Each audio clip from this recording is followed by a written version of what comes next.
Sir ఇక్కడే sir. Sir sir దేవి సూర్య ప్రసాద్ గారు hero అవుతున్నారు, మీరు ఎప్పుడు అవుతారు సార్? నేను ఆల్రెడీ హీరో అయ్యే వచ్చాను, ఏది వాయిస్ లోనే అయిపోయి హీరో అయ్యి వచ్చాను మళ్ళీ. ఇప్పుడు లేటెస్ట్ గా తమిళ్ మూవీ నేను మళ్ళీ acting is not my cup of tea అండి. మీకు తెలీదు అది ఎంత పనో, మీకు తెలీదు. అది అసలు చాలా టార్చర్. మనం ప్రశాంతంగా దేవుడు ఎంత బ్లెస్సింగ్ ఇచ్చాడంటే చక్కగా ఏసీ రూమ్లో కూర్చొని మంచి ట్యూన్లు చేయరా అని.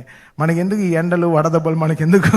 బట్ నిజంగా హ్యాట్స్ ఆఫ్ టు దేవి అన్న ఫర్ టేకింగ్ దట్ ఫిల్మ్. ఆ స్క్రిప్ట్ మొత్తం నాకు తెలుసు.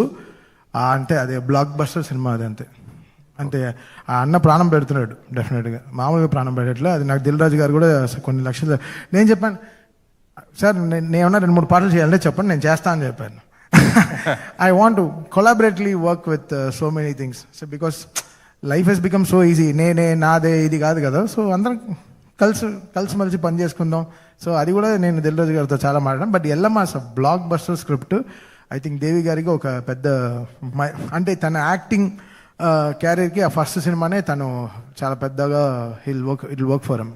మిమ్మల్ని కూడా మా భవిష్యత్తులో మిమ్మల్ని కూడా హీరోగా చూడవచ్చా? చూడవద్దు.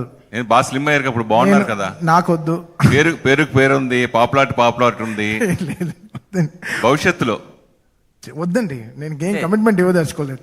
అంటే తమన్ గారు సార్, తమన్ గారు ఇక్కడ సార్, అంటే ఇప్పుడు స్క్రిప్ట్ మొత్తం మీకు తెలుసు అని ఇప్పుడు చెప్పారు కదా, అంటే ఆ స్క్రిప్ట్ మీ దగ్గర కూడా వచ్చిందా? లేదు, నేను లైన్గా వింటాను కదా.